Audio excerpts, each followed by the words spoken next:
안녕하세요. 40대 주부이자 워킹맘입니다. 어렸을 때는 꿈도 크고 포부도 커서 제가 이른 나이부터 성공할 줄 알았죠. 저는 30대 늦은 나이에 지금의 남편을 만나 결혼을 했어요. 20대에는 저만의 사업을 하는 것이 제 꿈이었어요. 이리저리 열심히 한다고 했지만 결과가 따라주지 않았어요.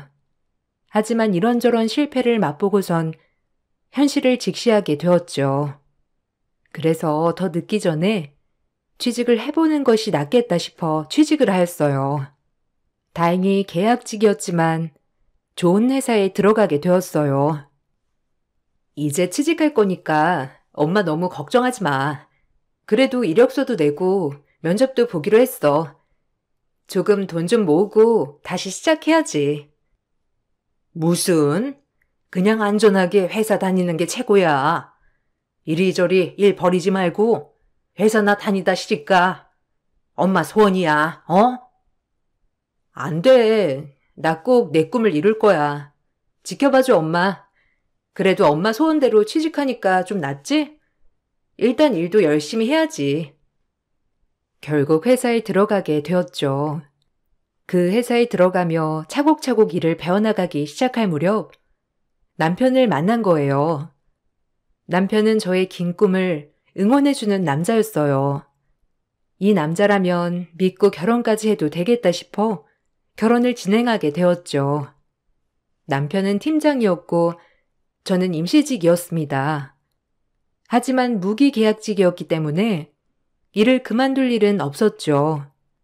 그리고 저에게도 꿈이 있었기 때문에 계약직이라는 단어가 크게 저에겐 와닿진 않았어요.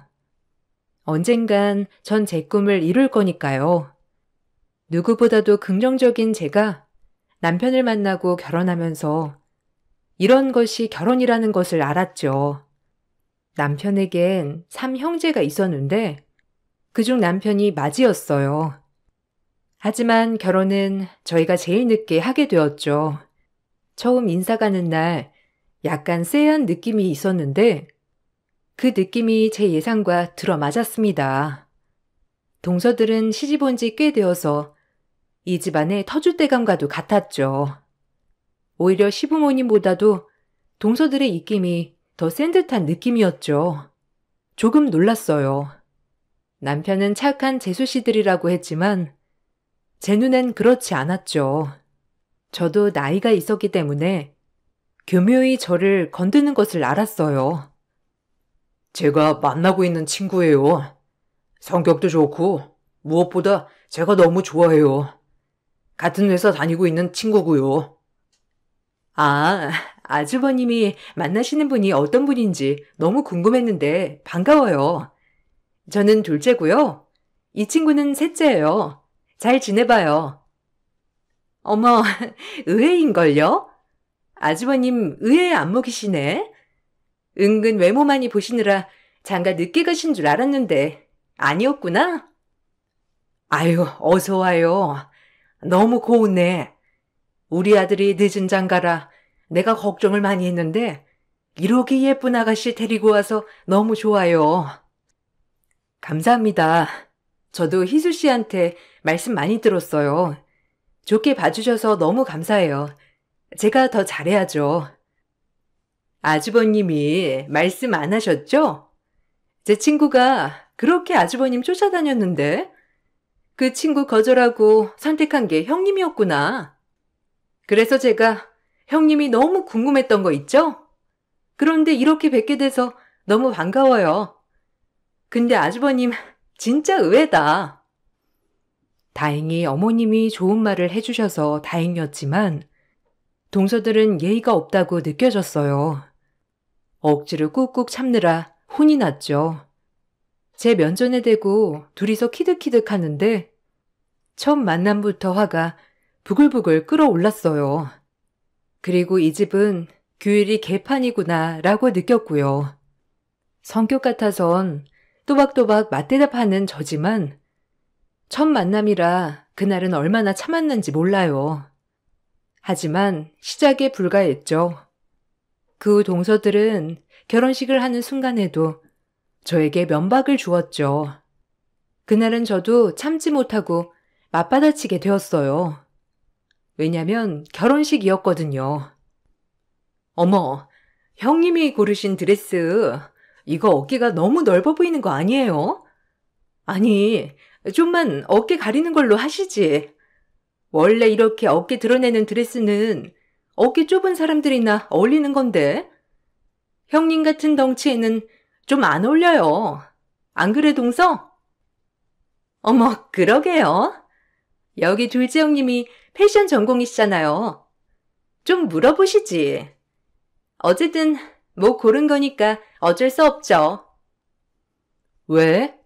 우리 남편은 이게 제일 예쁘다고 하던데 내가 어깨가 좁아서 일부러 얼굴 작아 보이려고 넓어 보이는 거 선택한 거야. 성공이네. 그래도 우리 형님 걱정돼서 그런 건데 혹시 뭐 기분 나쁘셨어요? 결혼식인데 웃어야죠. 안 그래요? 기분 나쁠 게 뭐가 있어? 고마워. 걱정해줘서. 뭐 좋은 뜻으로 받아들여야지. 별 수 있나? 어쨌든 축하해줘서 고마워. 동서들은 그냥 제가 마음에 안 든 것 같았습니다. 머리부터 발끝까지 위아래로 훑으며 고가운 웃음을 날렸으니까요.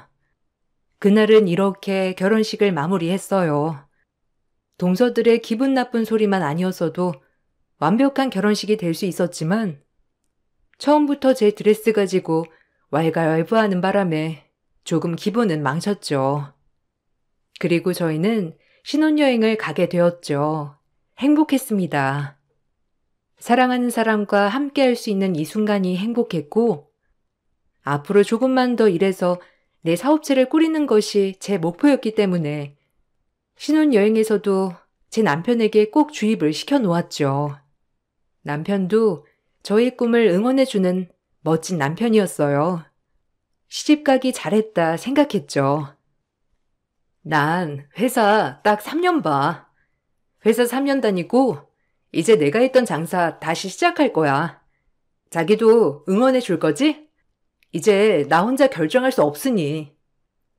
당연하지. 결혼 전에도 알았잖아. 당연히 너 응원해. 그리고 잘 될 거고. 내가 옆에서 힘이 되어줄게. 어려운 거 있으면 부탁해. 그래도 옆에서 이렇게 응원만 해줘도 나는 너무 좋아. 자기랑 결혼하고 뭐든 잘 풀릴 것만 같아서 기분 좋네. 아, 맞다. 근데 둘째 동서 친구가 자기를 그렇게 쫓아다녔다며? 왜 말 안 했어, 어? 그때 그냥 흘려들었었는데 궁금하네? 아, 내 스타일 아니었어. 그리고 이미 그땐 너한테 마음이 있기도 했고. 그러니까 그런 건 신경 쓰지 마. 알겠지? 은근 동서는 그 친구가 자기자기도 했으면 바라는 것 같던데? 하여튼 뭔가 기분 나빠 동서들. 내가 마음에 안 드나? 당신이 마음에 안 들 게 뭐가 있어. 그냥 신경 쓰지 마. 그리고 내가 네가 좋은데 뭐 그럼 된 거 아니야? 하여튼 나랑 결혼해줘서 고마워. 다행히 남편은 그 동서 친구와는 아무 사이도 아니라고 하였고 자기와 결혼해줘서 고맙다고 저를 감동시켰죠. 정말 이 남자라면 쭉 믿고 살아도 되겠다 싶을 만큼 좋은 감정이 있었어요. 그래서 동서 친구 문제는 별다른 이슈 없이 넘어갔습니다. 신혼여행에서 저희 계획과 저와 남편의 야무진 계획을 세우고 집으로 돌아오는 길, 동서들의 얼굴을 봐야 해서 착잡했지만 내가 오래 겪은 게 아니니 그저 아닐 거야 라고 생각하며 시댁으로 향했어요. 역시나 시부모님과 남편, 형제들이 절 맞이해 주었죠. 어머, 형님, 얼굴이 더 좋아지셨네요. 잘 다녀오셨어요? 아주버님도 얼굴이 피셨네요. 보기 좋으셔라. 고마워. 아, 동서들 선물 사왔는데. 신중히 고른 건데 동서들 마음에 들지 모르겠다. 얼른 열어봐. 그래도 기분 좋아했으면 좋겠다. 동서들의 선물을 주니 동서들은 아주 입꼬리가 찢어질 듯 웃어댔어요. 그래도 좋아하는 모습을 보고 기뻤지만 금세 동서들은 선물을 열어보더니 입술을 삐쭉삐쭉 내밀기 시작했습니다. 사온 사람 성의도 신경 안 쓰고 말하는 모습을 보니 진짜 동서들은 인성이 글렀다고 생각했죠. 오죽했으면 어머님이 옆에서 뭐라고 하시니까 드디어 말을 멈추었죠. 저조차도 마음이 안 좋았어요. 어머, 선물. 아, 향수네요? 저 이 향 별로 안 좋아하는데. 어머, 다른 동서 거랑 똑같은 거네? 아휴, 우리 형님, 센스는 좀 떨어지네요? 어머, 그러게. 우리 둘째 형님 여행 갔을 때는 스카프에 얼마나 멋진 거 사다 줬는데 겨우 향수? 우리 형님 돈 너무 아낀다. 어? 아, 난 생각해서 사온 건데 이게 겨우 향수가 될 줄은 몰랐네. 동서들 취향 알았으니 다음번엔 스카프 같은 걸로 알아볼게. 아니에요. 뭐 맘에 우러나야지. 억지로 떠먹어서 하는 건 됐네요. 피곤하실 텐데 어서 나와서 식사하세요, 형님. 그래도 그네가 생각해서 사다 준 건데 너희도 말을 꼭 그렇게 해야겠니? 너네도 참. 세아가 너무 신경 쓰지 말거라. 아니에요, 어머니. 제가 동서들 취향을 미리 간파했어야 했는데 까다롭네요. 어머님 건 이거예요. 니트 어떠세요? 어머, 너무 예쁘구나. 그네가 안목이 있어. 이렇게 선물 고르는 게 센스가 있어. 고맙다. 잘 입을게. 아유, 색도 고와라. 에이, 그렇게 센스 있는 것 같진 않은데. 그래도 어머님이 좋아한다고 하니 다행이네요. 안 그래요, 형님? 어머님이라도 마음에 들어해서 그나마 하나는 건졌다. 이 느낌이랄까요? 아, 회사는 언제부터 출근이에요? 계약직 휴가도 주고 너무 좋다. 요샌 다 주지, 연차도. 아니, 그리고 말끝마다 계약직 소리 좀 그만해, 동서. 요즘 세상에 그냥 먹고 살고 남에게 떳떳하면 됐지. 뭘 그렇게 자꾸 계약직 거려. 좀 거슬리네. 말 조심 좀 해줄래? 작은 동서도 마찬가지고. 이 정도는 말해도 되잖아? 약간 대화에 날이 서 있는 느낌인지 단번에 알아차렸죠. 하지만 지기만 하는 성격도 아니기도 하고 저 역시도 제가 하는 일에 떳떳했기 때문에 동서들에게 똑같이 대해야겠다고 생각했어요. 이렇게 똑같이 하는 거 자체가 유치한 걸 알면서 말이죠. 저도 가만히 있을 순 없는지라 동서 속을 긁어놓기로 마음을 먹었죠. 사람 긁는 일도 보통이 아니더라고요. 참 대단한 동서들이라 생각했어요. 아, 그리고 어머님이 동서는 패션 전공이라고 그러던데 딱 보니까 내 눈엔 보기에는 동서는 패션 전공한 사람 치고는 그렇게 막 화려하지는 않은 것 같네. 하긴 사람마다 다르니까. 어쨌든 우리 잘 지내보자고. 이제 한 가족인데 알겠지? 어머, 형님이 우리 둘째 형님 옷 입는 걸 못 봐서 그래요. 아, 어쨌든 뭐 가족이 된 걸 환영해요, 형님. 우리 잘 지내봐요. 아니, 근데 아직까지도 보면 볼수록 아주버님이 너무 의외야. 우리 아주버님은 결혼 안 하실 줄 알았거든요. 그렇게 이쁘고 잘 나가는 제 친구들이나 형님 친구들 소개해준다고 해도 됐다고 매번 그러시더니. 역시 짝이 다 있나 봐요. 그게 형님이고. 아, 그래? 그러게 운명은 따로 있나 보네. 희수 씨가 인기가 많았지? 다행이라고 해야 하나? 그래도 나를 마음에 들어 해줘서. 그러게요. 형님이랑 뭔가 안 어울리면서도 또 어울리는 것 같기도 하고. 하여튼 잘 지내봐요, 형님. 아, 그리고 드릴 말씀이 있는데 아무래도 저랑 작은 동서는 좀 회사에서 맡은 책임도 크고 일하는 게 바쁘거든요. 그래서 아마 이런 집안의 대소사 같은 거는 형님이 아무래도 큰형님이기도 하고 하니까 좀 맡아주셨으면 좋겠어요. 어머님 혼자 하는 것도 무리이실 테니. 아니다. 다들 바쁠 텐데 괜찮아. 그냥 아직까지 나 혼자 할 만하니까 이런 거 일하는 거 신경 쓰지 마라. 알겠지? 화려하지 않다는 말에 약간 경직되는 동서 얼굴이었지만 금세 알겠다고 하곤 웃어 보였죠. 그리고 대놓고 저보고 모든 시댁 일을 맡아달라고 하는 바람에 당황스러웠지만 금세 어머님이 안 해도 된다고 해주셔서 마음은 편했어요. 물론 저도 며느리 된 도리로서 일은 하겠지만 동서들만 빠져나가는 것 같아 얄미웠거든요. 큰형님이 누군지 걸려만 봐라 이런 느낌으로 말이죠. 부담스러웠어요. 그 일이 있고 시간이 흘렀고 저는 열심히 저대로 일을 하였어요. 남편도 마찬가지고요. 크게 시댁에서 행사가 있지 않는 날에는 동서들을 마주할 시간이 없었기 때문에 더 이상의 스트레스도 없었습니다. 하지만 시어머님이 몸이 안 좋으면서부터 주말마다 시댁에 가 어머님 상황을 살피고 아버님 식사를 챙겨드려야 했죠. 이 일이 본격적인 동서들과의 트러블의 시작이었어요. 이번 주는 내가 시간이 날 것 같으니까 어머님이랑 아버님 챙길게. 동서들은 다음 주랑 다다음 주 맡아줘. 내가 그냥 2번 정도는 할 수 있을 것 같으니까. 어떻게 생각해? 그래도 주말마다 이렇게 찾아뵙고 하는 게 나을 것 같은데. 어머님도 힘들어 하시고. 아니, 형님. 저희는 바쁘다니까요. 가끔 주말에 회사도 가야 하는데 어떻게 주말마다 가냐고요. 형님이 가세요. 그러게 말이에요. 아니, 형님은 계약직이니까 뭐 주말에 안 가겠죠. 하지만 저희는 회사 직책이 있기 때문에 주말 출근이 얼마나 많은 줄 아세요?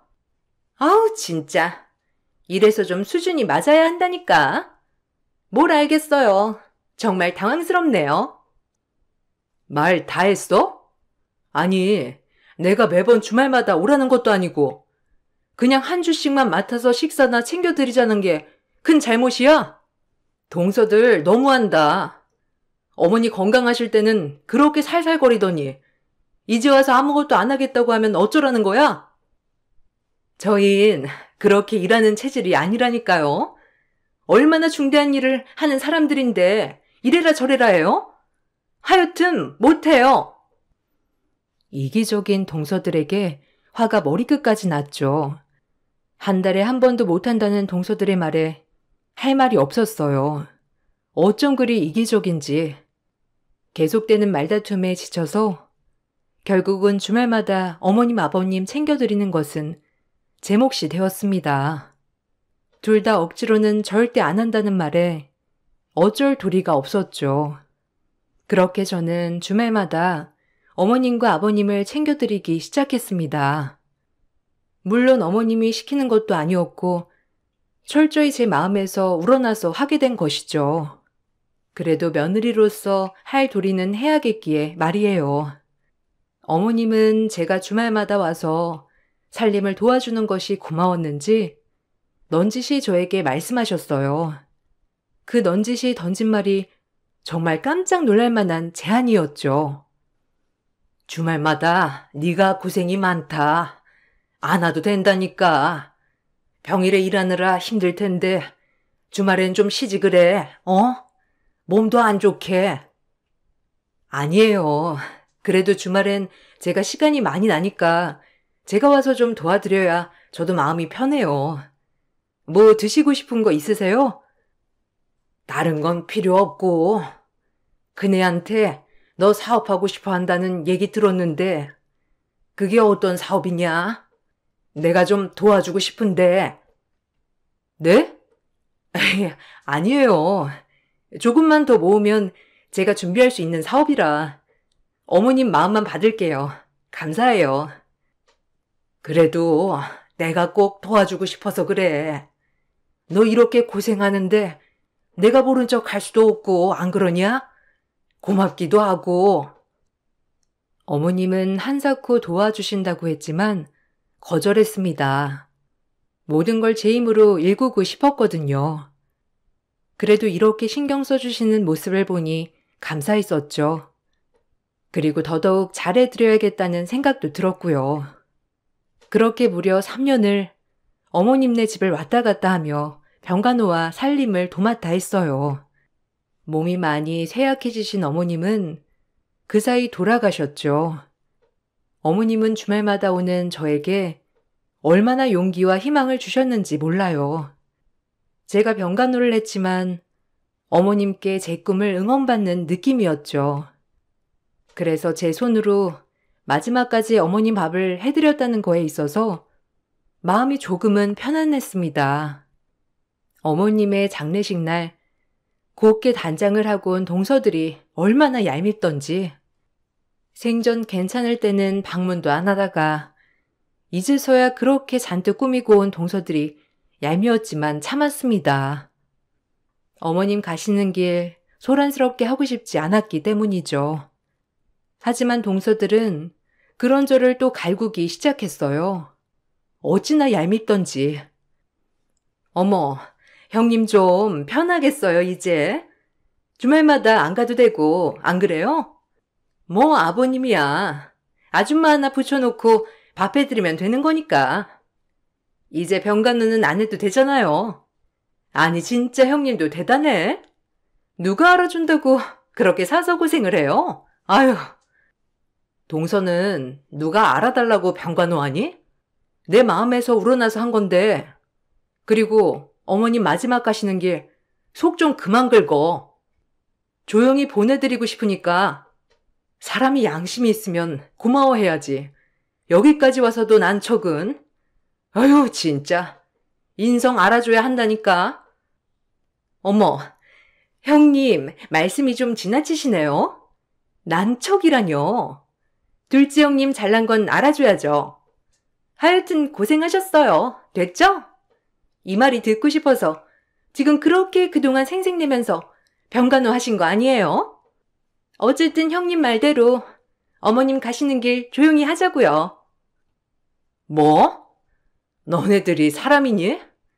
이제서야 얼굴 한번 비추면서 그동안 어머님네 코빼기도 안 비춰놓곤. 됐다, 말을 말자. 기가 막혔습니다. 3년간 명절 외엔 코빼기도 비추지 않던 동서들이 이제 와서 저보고 고생도 사서 했다. 이제 안 가도 돼서 좋으시겠다. 이런 말을 하는 게 사람인가 싶었죠. 일단 장례식이라서 참았어요. 그렇게 어머님 가시는 길 좋게 배웅해드리고 돌아섰는데 어머님이 저에게만 편지를 하나 남기셨더라고요. 동서들 모르게.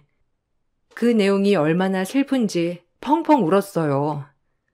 이런 걸 바라고 한 건 아닌데 그래도 어머님 딴에는 너무 고마웠나 보다고 생각하며 말이죠. 거기엔 제 꿈을 응원하는 메시지와 함께 돈이 필요하면 장롱 앞 통장 하나 두었으니 이걸로 사업 미천에 써라 하면서 주셨죠. 어머님 마음이 여기까지 느껴져서 고마웠어요. 어머님의 용기에 힘입어 저는 사업을 시작했습니다. 하지만 어머님이 남겨준 돈을 쓰지 않았어요. 이왕이면 제 힘으로 하고 싶기도 했고 혹시나 하는 마음에 남편에게만 말하였죠. 그리고 지금 하고 있는 일과 사업을 병행하기 시작했습니다. 엄마가 너한테 남겨준 거야. 그래도 고마움을 표시하는 길이 없으셔서 준 거니? 잘 받아둬. 안 받지 말고. 엄마가 생전에 너 사업하고 싶어 하는 거 많이 도와주고 싶어 했는데 이렇게라도 너한테 고마움을 표시하는 거야. 그러니까 좋게 받아. 내가 이런 걸 받아도 될까? 어머님이 이렇게 생각해 주셨는데 나도 내일 열심히 이제 해나가야겠어.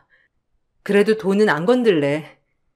어머니 마음이라고 생각하고 간직해야지. 내 힘으로 꼭 성공하는 거 보여드리고 싶어. 그렇게 응원해 주셨는데 사실 우리 친정 부모님보다도 응원 많이 해주신 분이야 잘 될 거라고. 처음부터 예뻐해 주시기도 하셨고, 어머님 마음에 보답하는 의미로라도 이 약 물고 해내야겠어. 자기도 너무 고마워. 이렇게 옆에서 응원해줘서 나 열심히 잘 해나가 볼게. 전 어머님이 남겨준 믿음의 힘을 얻어 제 일을 해나가기 시작했습니다. 물론 모든 걸 접고 제가 하고 있는 사업에 뛰어드는 것은 힘들었고, 평일에 회사를 갔다가 밤에 이렇게 제 사업을 운영하였죠.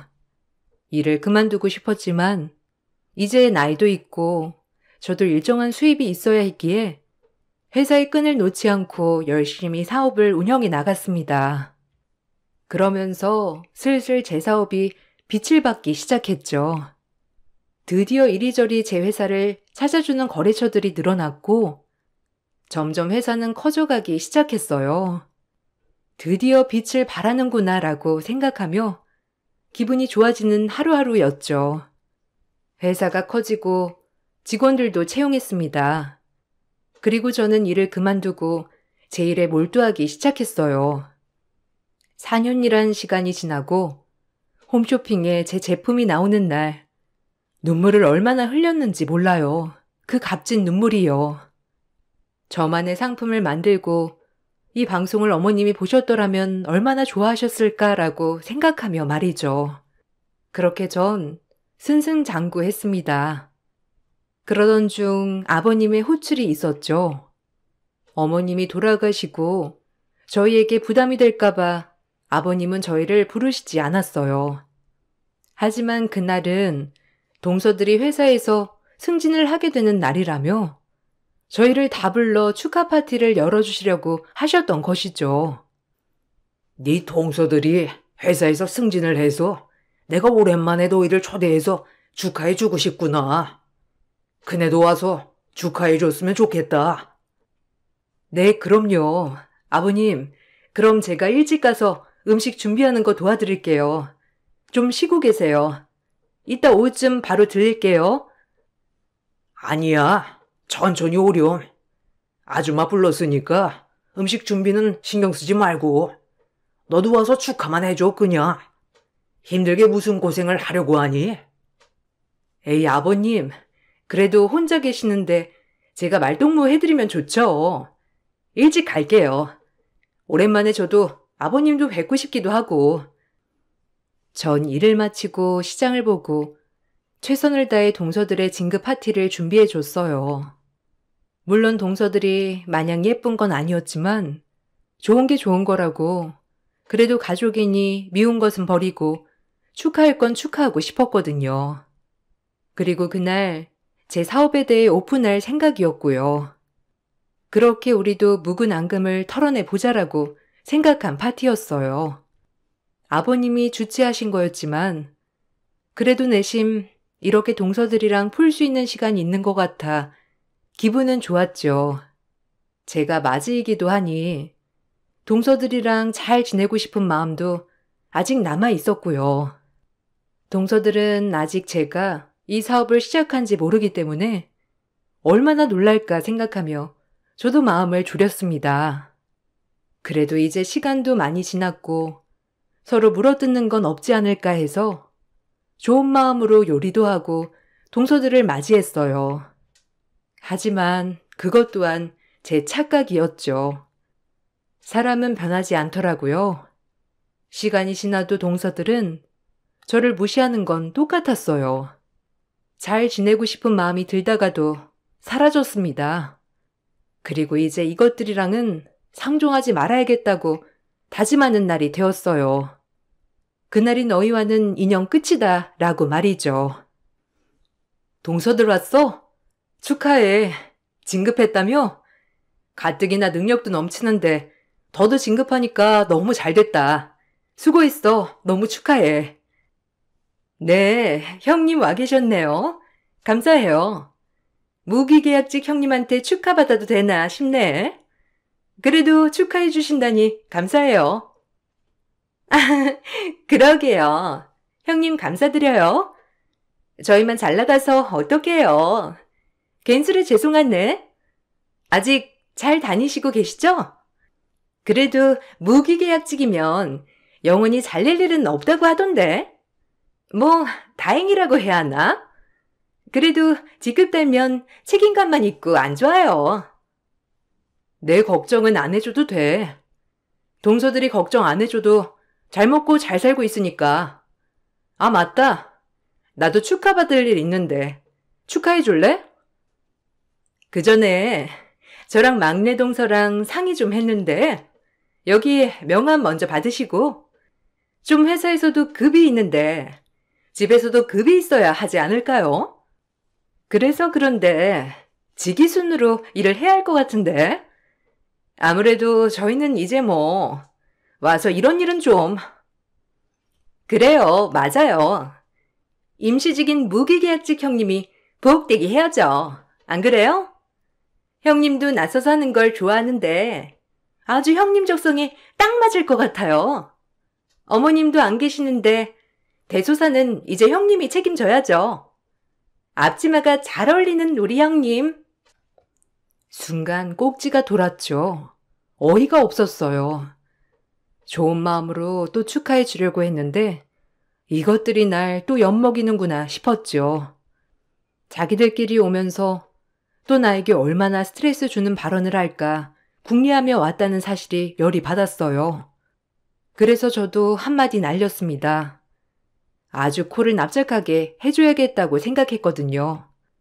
제 지갑에서 저희 비밀 명함을 던지며 말했죠. 얼마나 통쾌하던지. 자, 이건 내 새로운 명함. 나도 축하받을 일 있다고 했지? 나 소임보석 대표 됐어. 내 브랜드고 아마 소임이라고 하면 다들 들어봤지? 홈쇼핑도 많이 나오잖아. 이것들아, 빨리 가서 주방일 안 하냐? 지기대로 일하자며. 사장 위에 아무도 없잖아? 무슨 소리예요? 형님이 소임 대표라뇨? 아니, 우리 거래처 대표라고요? 아니 어떻게... 형님, 아주버님 회사에 무기계약직이잖아요. 아니 그럼 형님이 원래 하던 일이 액세서리 디자인이었어요? 우리 회사 거래처인데 어떻게 형님이 대표일 수가 있어요? 한때는 그랬지. 내가 하고 싶었던 꿈이고 동서처럼 디자인 전공이야. 몰랐지? 사람이 한번 시작했으면 내 거 한번 해봐야지. 그래서 사업 시작했어. 다행히 내 디자인 좋아해주는 회사들이 많더라고.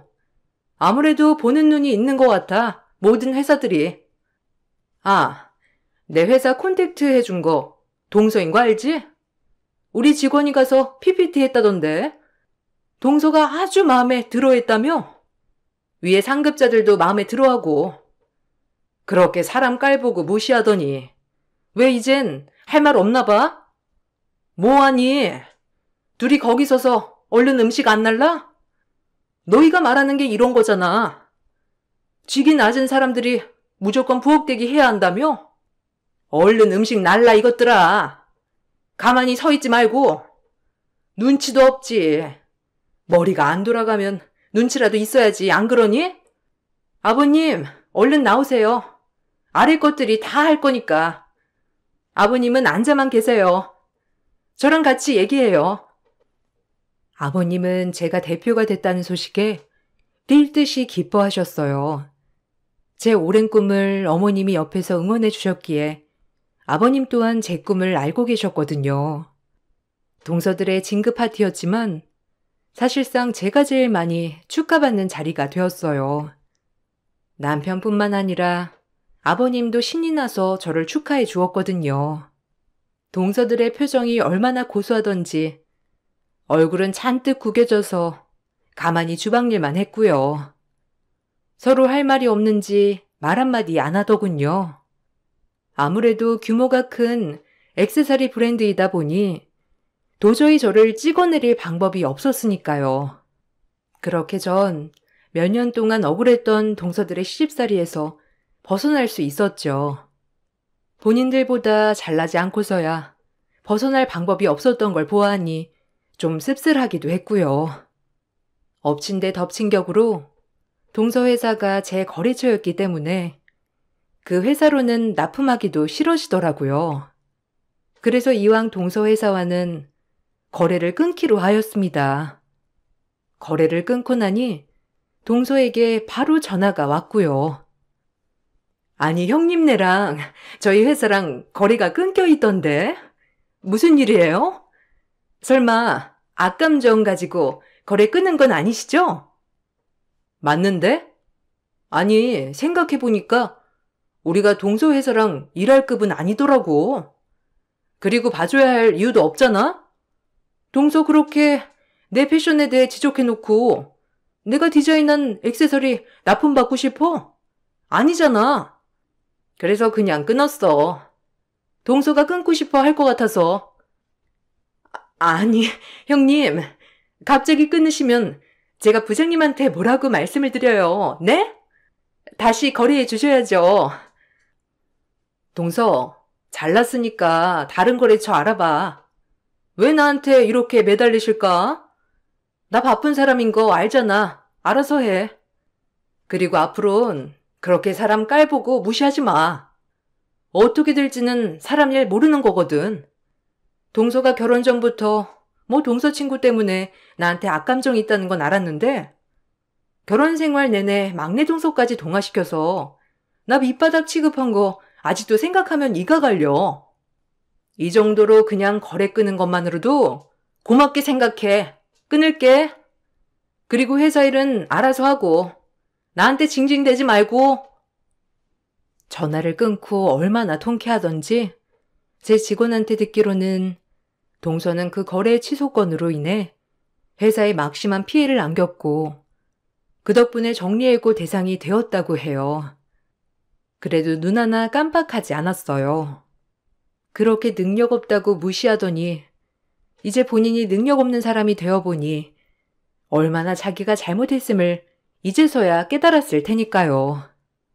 둘째 동서가 정리해고가 됐다는 사실을 막내 동서가 알게 되자 저한테 달라붙기 시작했어요. 그 동서들의 우정이 얼마나 간사던지 웃기더라고요. 잘 나가는 사람만 우대하는 가족이라니. 형님, 제가 오랜만에 전화드렸죠? 아니, 이따 끝나고 제가 소불고기를 좀 했는데 가져다 드릴까요? 동서가 왜? 둘째 동서네나 가져다 줘. 둘이 절친 아니었어? 됐어, 난 괜찮아. LA 갈비면 모를까. 불고기는 별론데? 아, LA 갈비요? 아, 그럼 제가 내일 그거 해다 드릴까요? 이왕이면 형님이랑 얘기도 하고 내일 괜찮으세요? 아니, 그냥 집 앞에 경비실에 두고 가. 아, 그리고 아버님도 좀 가져다 드리고 나한테 해줄 생각 말고 아버님한테 가져다 드려. 아, 그럼요. 아버님도 가져다 드릴 거예요. 아, 이왕이면 형님 보고 드리고 싶은데 그동안 제가 죄송한 게 많아가지고. 이제 와서? 갑자기? 놀랍네. 됐어, 괜찮으니까 그냥 경비실에 맡겨줘. 바빠서 얼굴 볼 시간은 없을 것 같아. 끊을게. 전화를 끊고 통쾌했죠. 그리고 씁쓸하기도 했어요. 계약직 사원이었을 땐 그렇게 바락바락 대들던 동서들이 이제 와서 꼬리를 내리고 저한테 살랑살랑 대는 꼴이 너무 우스웠어요. 그리고 사람은 성공해야겠다고 느꼈죠. 지금은 아주 평화로워요. 동서들이랑 마주치지도 않고 저희 집은 저희 집대로 아버님한테 할 도리를 하고 동서네도 마찬가지고요. 가끔 동서들이 아버님을 통해 제 안부를 묻는 것 같지만 아버님도 동서들이 어떤 사람들이라는 걸 알아서 그런지 저보고 그렇게 마음을 열게 하진 않더군요. 어머님이 저에게 용기를 준 덕분인지 제 사업은 지금까지도 잘 되고 있습니다.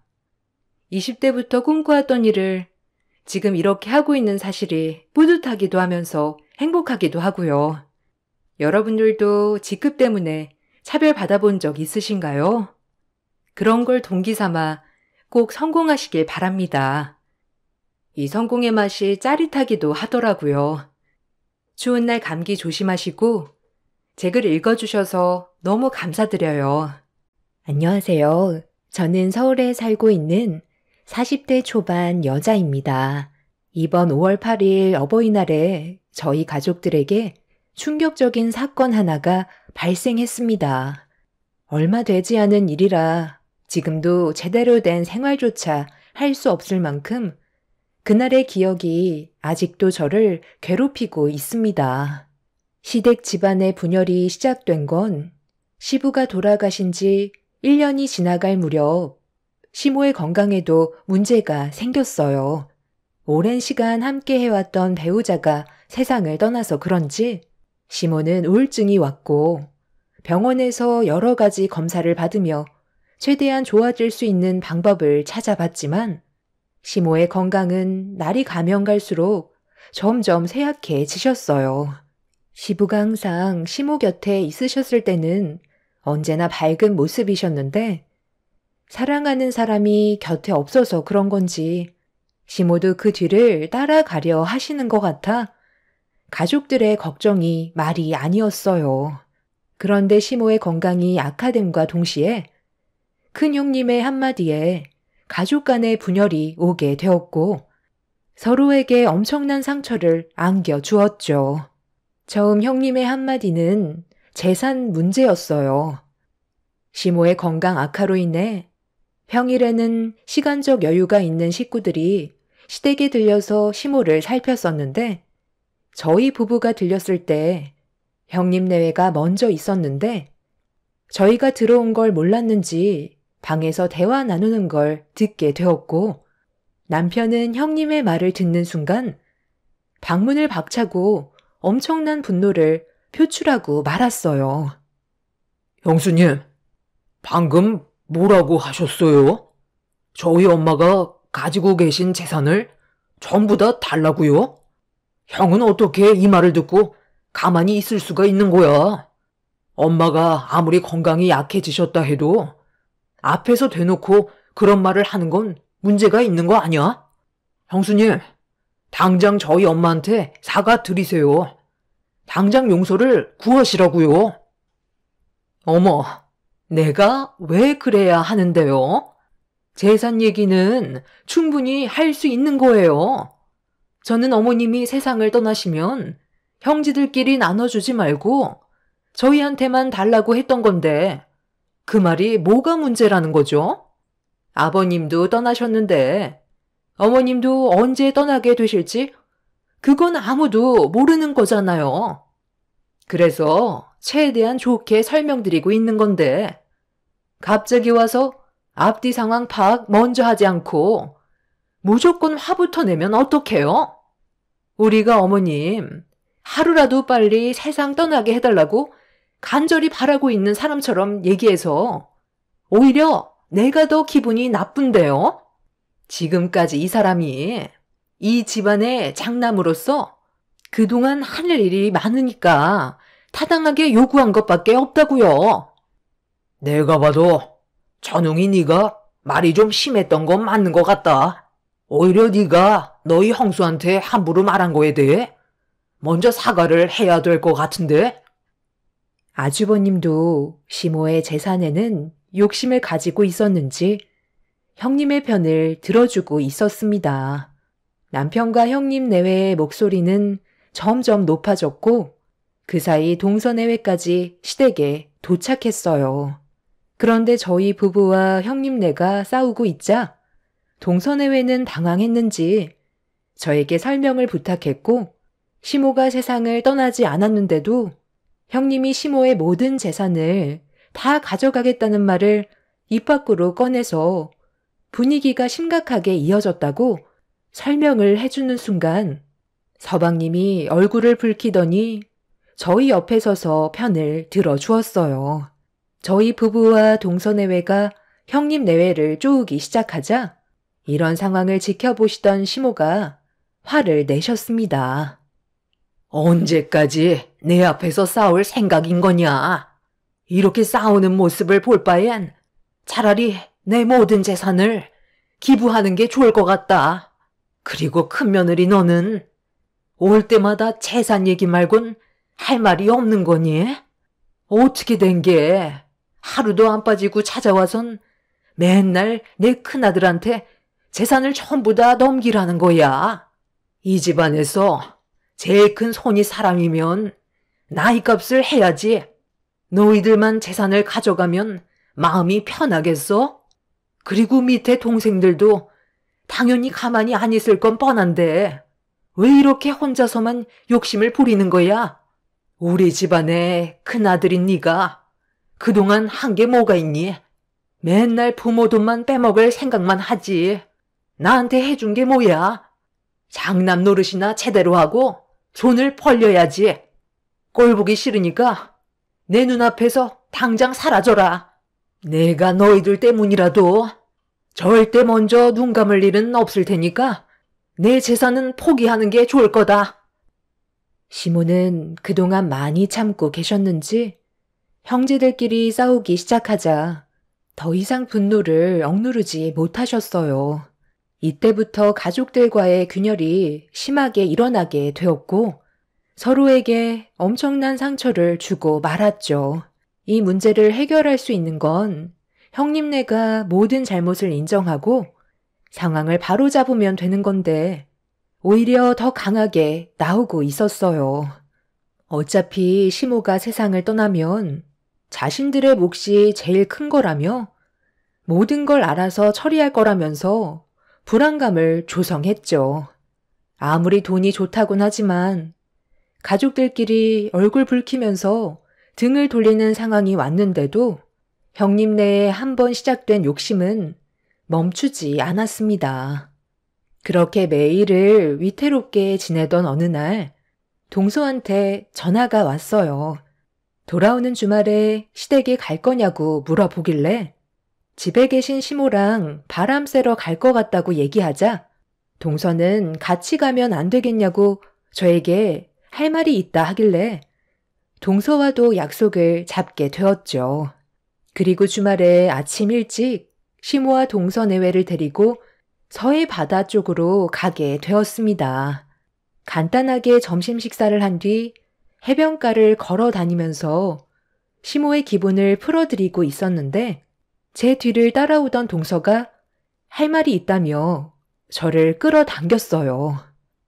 형님, 제가 오늘 잠깐 얼굴 좀 보자고 했던 건 어머님이 가지고 계신 재산 문제 때문인데요. 큰형님이 아무래도 포기하지 않을 것 같아요.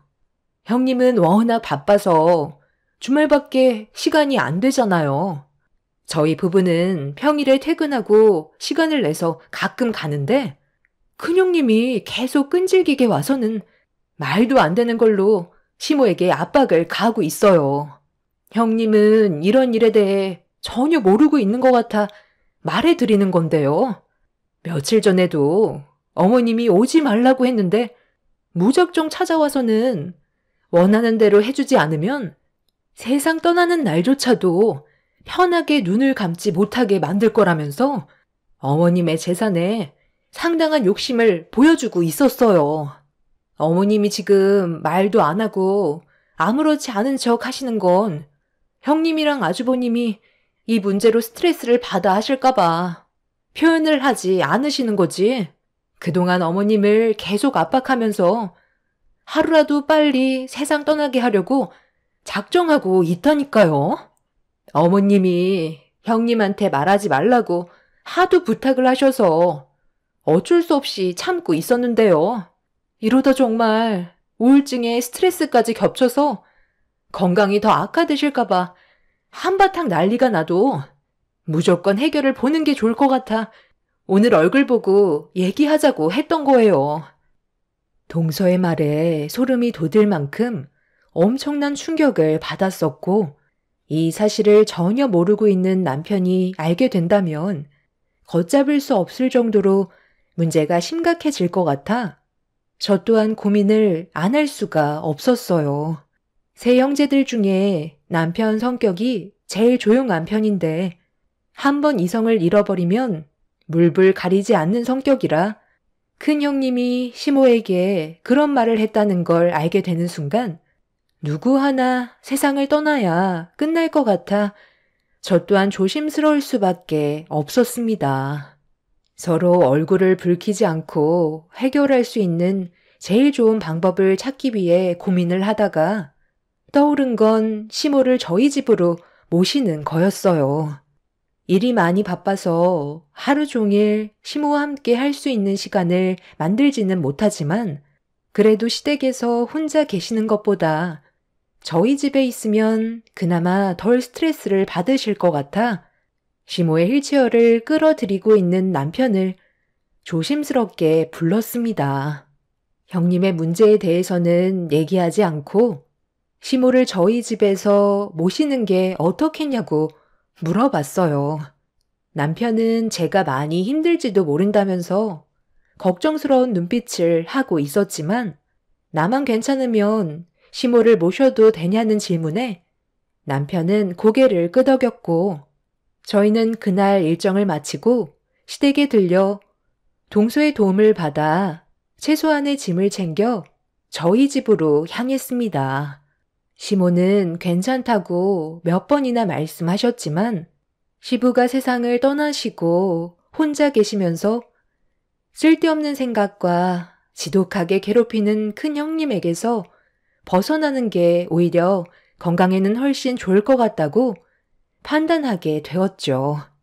그렇게 시모는 저희 집에서 갑작스럽게 생활하게 되셨지만 남편이 항상 걱정했던 부분이 해결이 돼서 그런지 얼굴이 한결 편안해 보였고 집 나르는데 고생한 동서네와 함께 저녁에는 외식을 하게 되었습니다. 그렇게 식사를 끝낸 뒤 동서네와 헤어진 뒤 집으로 돌아왔는데 남편한테 전화가 왔어요. 얼굴 표정을 보니 아주버님인 것 같았습니다. 예상했던 대로 남편의 핸드폰에서 들려오는 목소리는 아주버님이었고 시댁에 갔는데 시모가 안 계시다는 걸 확인했는지 어디냐고 물어보는 말에 남편은 천천히 설명을 해 나갔어요. 그런데 갑자기 아주버님이 버럭 화를 내면서 저희 집으로 오겠다는 말을 한 뒤 전화를 끊어 버리더군요. 그리고 잠시 뒤 초인종이 울렸죠. 꼭 이렇게까지 화를 낼 필요는 없잖아. 일단 진정하고 내 얘기부터 들어봐야 할 거 아니야. 형이 무슨 생각을 하고 있는지 잘 알고 있는데 나는 엄마가 혼자 집에 계시는 게 항상 마음이 불편해서 오늘 이 사람이랑 의논하고 결정했던 것 뿐이야. 그렇다고 형이 모실 건 아니잖아. 별것도 아닌 문제로 지금 시간에 찾아와서 이 난리를 쳐야 돼? 오늘은 늦었으니까 그만 돌아가고 나중에 얘기하자. 엄마도 많이 피곤하셔서 지금 방에 누워 계시니까 피해주지 않았으면 좋겠어. 내가 봤을 때 서방님은 다른 목적이 있는 것 같아 보이는데요. 아마 어머님의 재산이 탐이 나서 그런 것 같은데 이렇게 한다고 해서 달라질 건 아무것도 없어요.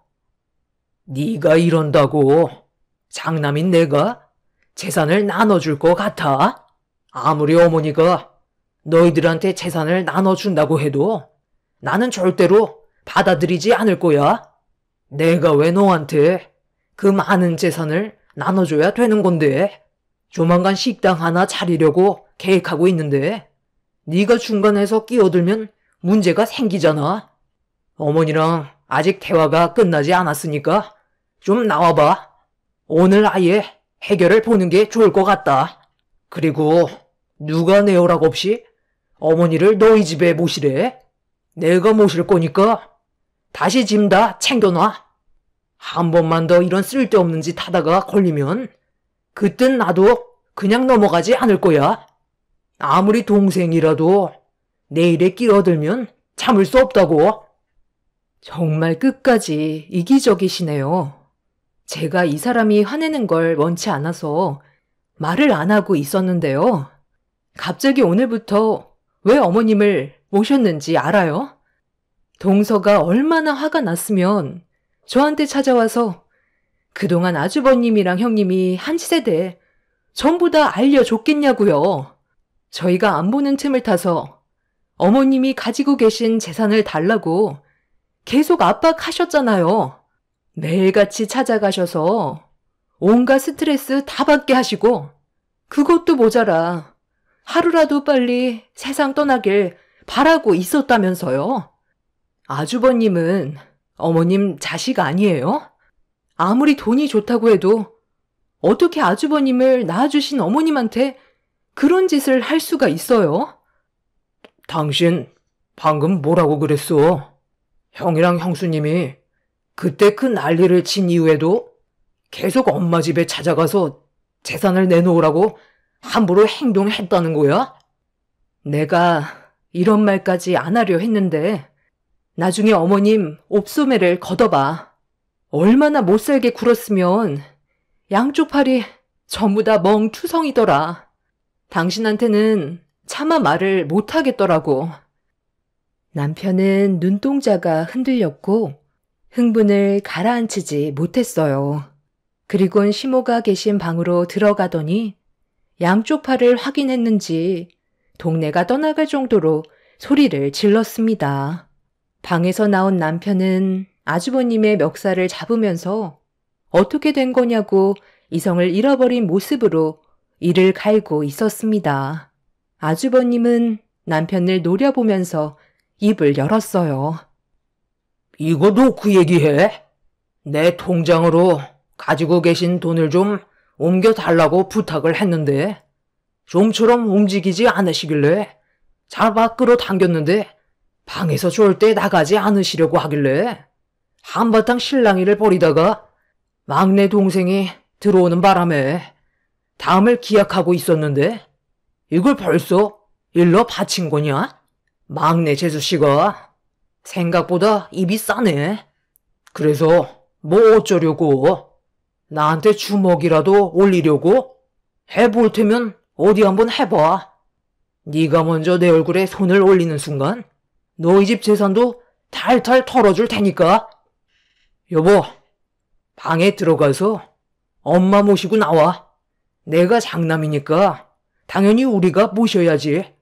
차라리 잘 됐어. 우리 집으로 가서 대화하는 게 더 빠를 것 같다. 그만 좀 하세요. 왜 이렇게까지 하는 건데요? 지금 어머님은 안정을 취해야 된다고요. 저희 집에서 나가지 않으시면 당장 경찰서에 신고할 거예요. 동서, 방금 경찰서에 신고한다고 그랬어? 한번 해봐. 우리 동의 없이 어머님을 함부로 모시고 간 거에 대해 할 말 많으니까 한번 갈 때까지 가보자고. 그만들 좀 해라. 어떻게 된 게 하루라도 편할 날이 없냐? 내가 너희들이 싸우는 꼴 보고 싶어서 배 아파 나은 줄 알아? 돈이 문제니까 전부 다 없애버리면 이런 일도 없는 거지? 내일 당장 내 전 재산 전부 탈탈 털어서 사회에 기부할 거니까 나한테 아무것도 바라지 마라. 예며느라 당장 경찰서에 신고부터 넣어라. 시모는 제대로 서 있을 힘조차 없으면서 몸을 벽에 기대시고 형님 네에게 화를 내셨어요. 시모가 모든 재산을 사회에 기부하겠다는 말을 꺼내자 남편도 하루빨리 처리해버리는 게 좋을 것 같다면서 이런 식으로 살고 싶지 않다며 시모가 가지고 계신 재산을 다음날 전부 다 처리하는데 도와드리겠다고 거들었어요. 아주버님은 남편을 내동댕이 친 뒤 시모를 부축해드리고 있던 저를 밀쳤어요. 그리고 시모를 들어안아 밖으로 나가려는 순간 남편의 주먹이 아주버님의 얼굴로 날아갔고 돌이킬 수 없는 일이 벌어지고 말았죠. 아주버님과 남편은 시모가 보는 앞에서 서로 뒹굴면서 몸싸움이 시작됐고 비틀거리시던 시모는 결국 쓰러지시고 말았습니다.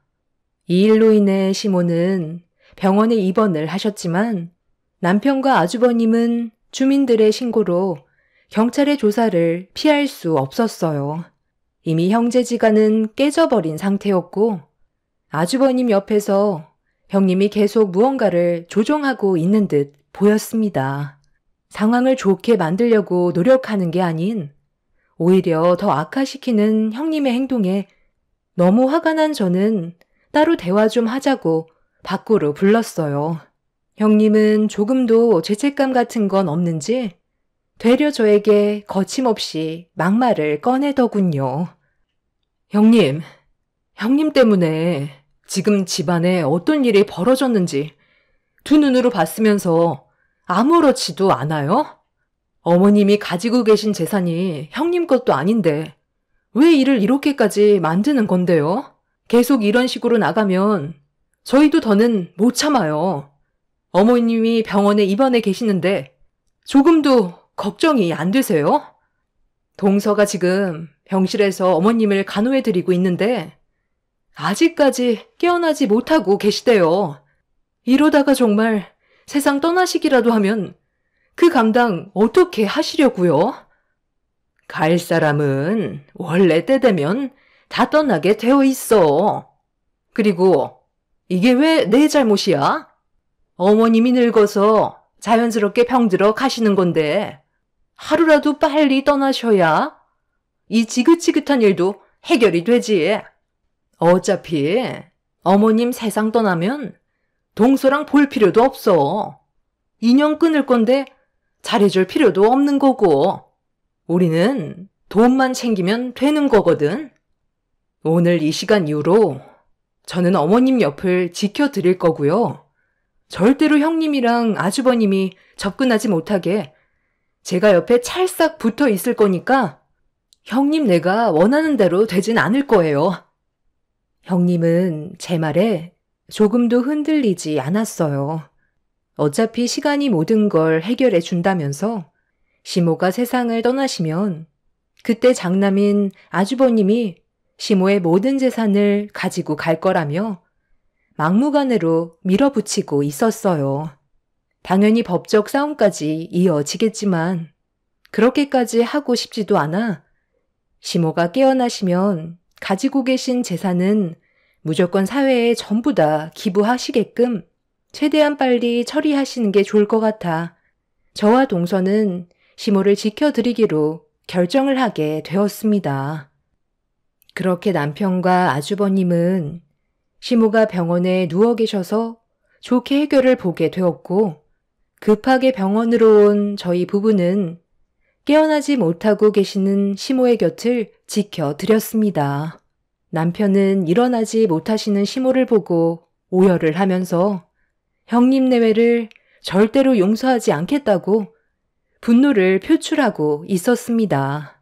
한바탕 난리가 난 이후 한동안 형님 내외는 모습을 드러내지 않았어요. 그리고 그 기간이 길어질수록 불안한 마음은 점점 더 커지고 있었죠. 시모는 다행히도 어느 정도 기력을 회복하셨는지 정신을 차리실 수 있으셨는데 남편과 아주버님이 싸웠던 그날 이후 건강은 더욱더 안 좋아지셨습니다.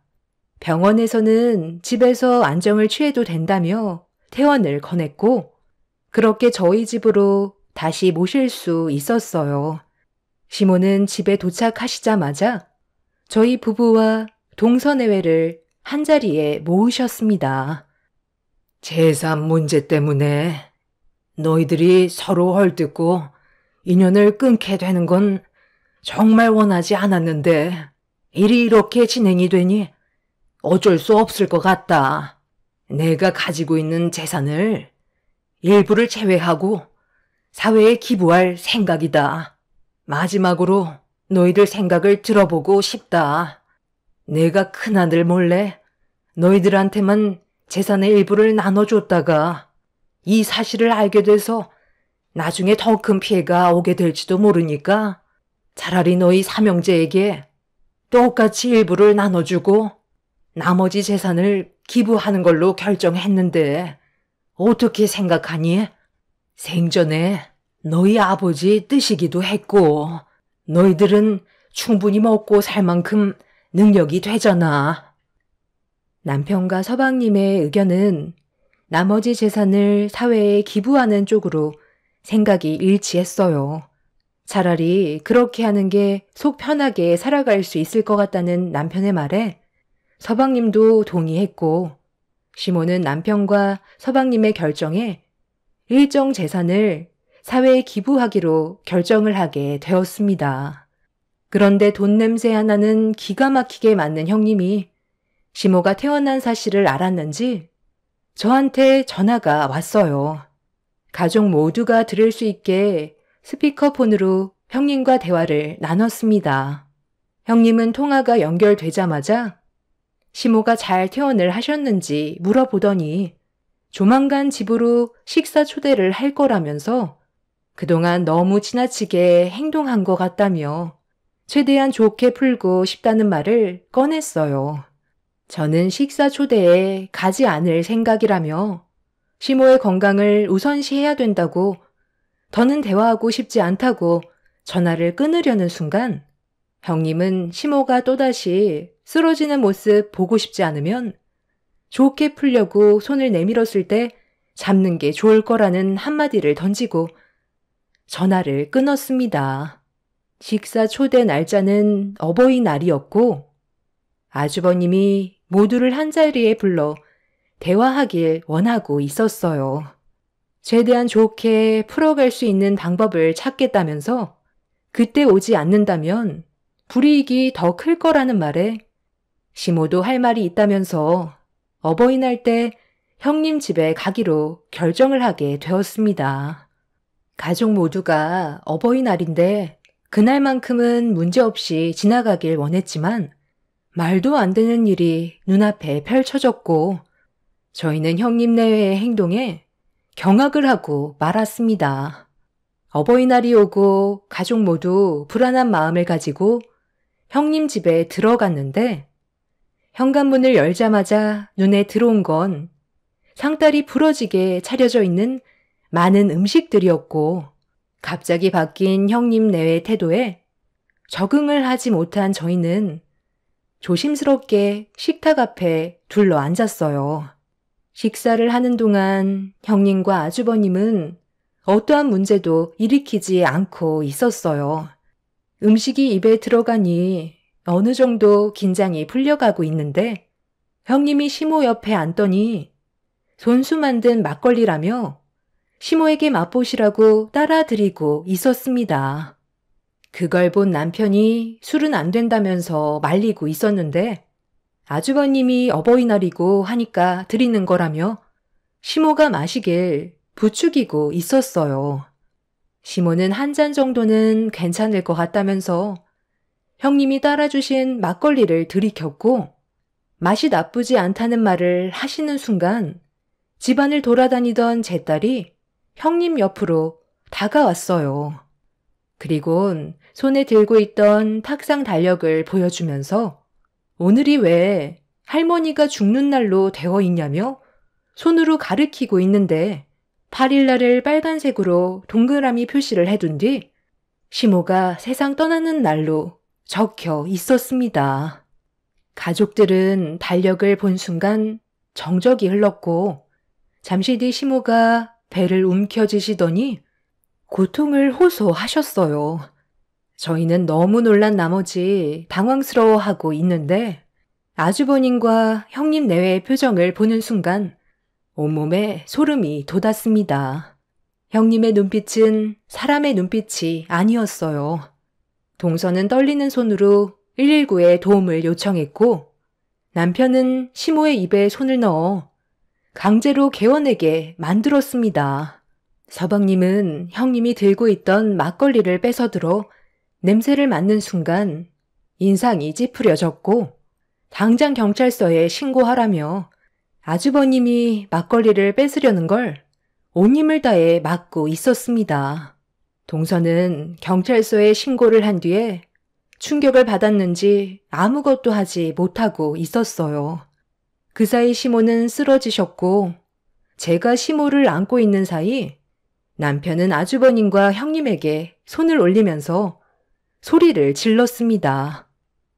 저 막걸리에 뭐가 들은 거야? 지금 이게 뭐 하는 짓이냐고? 엄마가 비염이 심하셔서 냄새를 맡지 못하시는 걸 이용해서 먹으면 안 되는 걸 넣은 거야? 그러니까 처음부터 우리가 하라는 대로 따라왔으면 이런 일도 없었잖아. 이왕 쓰러진 거 그대로 곱게 세상 떠나면 되지. 왜 또다시 일을 복잡하게 만들어? 내 허락 없이 기부를 할 수 있을 것 같아? 지금 우리가 돈 나갈 곳이 얼마나 많은데 누구 마음대로 기부를 해? 내가 너희들 속셈을 모를 줄 알아? 그거 먹었다고 해서 그게 문제되지 않아. 나는 너희들한테 경고를 한 거야. 내 허락 없이 쓸데없는 술을 쓰다간 저렇게 될 수 있다는 걸 알아도 너희들은 확실히 젊어서 그런지 아직 반응이 좀 늦게 오는 것 같은데 아직까지 몸에 조금도 이상한 느낌을 받지 못했나 봐. 워낙 맛있게 먹어서 그런가? 아주버님의 말이 끝나는 순간 갑자기 동서와 서방님이 구토를 하기 시작했고 뒤이어 남편까지 배를 움켜쥐고 있었어요. 저는 속이 좋지 않아서 조금만 먹어서 그런지 반응이 늦게 오고 있었는데 점점 뱃속에서 통증이 느껴지기 시작했죠. 그 사이 구조대가 도착했고 가족 전체가 응급실로 실려가는 충격적인 일이 벌어지고 말았습니다. 알고 보니 형님 내외는 모든 음식에 조금씩 농약을 섞어놨고 시모가 마신 막걸리에는 농약이 한가득 들어있던 거였어요. 정말 다행이었던 건 가족 모두 무사했고 남편이 시모의 입에 손을 넣어 최대한 빨리 구토하게 만들었던 게 시모를 살릴 수 있었다며 치료만 받으면 회복할 수 있다는 의사의 말에 저희 가족 모두는 그제서야 안심할 수 있었습니다. 시모의 재산 문제로 가족 전부를 세상 떠나게 만들려고 했던 형님 내외는 경찰서에서 조사를 받게 되었고 의도적인 계획 범행에 현재 법적 처벌로 3년의 징역을 받은 상태입니다. 가족들 모두 무사한 것만도 다행이라고 생각하지만 그 사람들의 욕심이 부른 행동은 아직까지 저희 가족들에게 충격을 안겨주고 있어요. 시모는 모든 재산을 사회에 기부하기에 앞서 일부 재산을 저희 부부와 동서 내외에게만 똑같이 나눠 주셨어요. 형님네는 그런 충격적인 짓을 꾸미지만 않았어도 재산이 공평하게 돌아갔을 텐데 참 한심할 따름입니다. 그리고 시모의 건강 문제로 현재 공기 좋은 곳으로 모두 이사를 해서 현재 동서네와 저희는 가깝게 지내며 어머님을 살펴드리는 중입니다. 그 인간들이 찾을 수 없게 모든 흔적을 지운 뒤 지내고 있지만 아직까지 형님네가 저희들 앞에 나타날 것만 같은 불안함은 여전히 남아 있네요. 사람은 돈 때문에 가족까지 잘못되게 할 수 있다는 걸 뉴스나 기사거리에서만 봤지 실질적으로 저희 가족이 당하게 될 줄은 상상조차 하지 못했습니다. 이런 일을 저지르고 3년밖에 안 받았다는 것도 정말 충격이지만 그 시간 동안 저희가 앞으로 어떻게 해야 될지 많은 고민을 하고 있습니다. 앞으로는 정말 평탄히 지내고 싶어요. 시모도 형님네가 없으니 조금씩 건강을 회복하고 계시는 중입니다. 큰 사건이 지나갔으니 앞으로 좋은 일만 펼쳐지길 바랄 뿐입니다. 제 사연 들어주신 분들께서도 언제나 사람 조심하시길 바랄게요. 가족이라 해도 돈 문제가 걸려 있다면 저희처럼 안 좋은 일들을 경험하실 수도 있어요. 제 기막힌 사연 들어주셔서 감사합니다. 안녕하세요. 저는 40대 초반 여자입니다. 지금까지 살아오면서 제일 후회가 되는 일은 아무래도 남편을 선택한 일인 것 같아요. 최근에 너무 큰 상처를 받아 이혼을 결정할 수밖에 없는 결정적인 사건 하나가 있었습니다. 남편과 결혼 생활한 지 10년 차가 넘어가는 동안 그래도 꾸역꾸역 살아왔던 건 제 딸이 아빠 없는 아이로 자라게 하고 싶지 않아 참아왔던 건데 저도 사람인지라 이번만큼은 도저히 넘어갈 수가 없었습니다. 지금으로부터 5년 전에 남편이 일을 하다가 허리를 크게 다친 적이 있었어요. 몸을 쓰는 일이라서 허리를 잘못 쓰는 바람에 오랜 시간 고생을 많이 했었죠. 아마 거의 1년 동안은 누워서만 지냈던 것 같아요. 제대로 걷기조차 힘들 정도로 어려움이 많았었는데 1년이 지나는 시점부터 조금씩 몸이 회복이 되는 것 같더니 또다시 전에 했던 일을 알아보려 하길래 완벽하게 낫지 않은 이상 일자리 알아보는 건 좀 더 생각해 보는 게 어떻겠냐고 의논을 한 적이 있었습니다. 저는 눈치를 준 적도 없는데 집안의 가장이라서 그런지 눈치를 보는 것 같았어요. 남편이 일을 안 해도 충분히 먹고 살 만큼의 경제적인 능력이 되기 때문에 좀 더 상황을 지켜보기로 했었죠. 그렇게 6개월이라는 시간이 더 지나고 걷는 것 또한 전혀 문제가 없을 정도로 좋아졌는데 옆동에 살고 계신 시부모님께서 저희 집에 찾아오셨어요. 저희 아빠가 가지고 계신 건물이 몇 채가 있으신데 제가 살고 있는 건물과 시부모님께서 살고 계신 건물은 5년 전에 제 명의로 바꿔 놓으셨어요. 연세가 있으셔서 그런지 여러 가지로 신경 쓰는 일을 줄이고 싶다며 제가 관리하길 원하셨고 그렇게 제 소유의 건물이 되었었죠. 시부모님께서 저희 건물에 살게 되셨던 이유는 식당을 운영하셨는데 지속적인 적자로 폐업을 하게 되었고 경제적으로 어려워지는 상황들 때문에 빚까지 늘어나게 되면서 저희 부모님께 도움을 요청하셨죠. 다시 자리를 잡을 때까지 저희 건물에서 무상으로 지내실 수 있게 도와달라고 부탁을 하셨고 아빠는 조금의 고민도 하지 않으시고 집 하나를 내어 드렸습니다. 결혼 생활하면서 시부모님과 좋은 관계를 유지했던 건 아니었지만 그래도 가족이라는 명분 때문에 저도 아빠의 결정에 불만을 가지지 않았어요. 그런데 저희 집에 오신 이유를 들었을 때 기분이 별로 좋지 않았고 사람의 욕심은 한도 끝도 없다는 걸 알게 되었죠. 우리 아들이 요즘 일자리를 알아보고 있다며?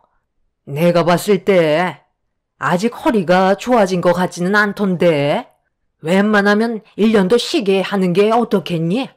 한 번 다친 허리는 또다시 다치기 마련이거든. 어차피 네가 가지고 있는 건물에서 나오는 월세만 받고 살아도 충분한데 내 아들이 무리하면서까지 일을 할 필요는 없잖아.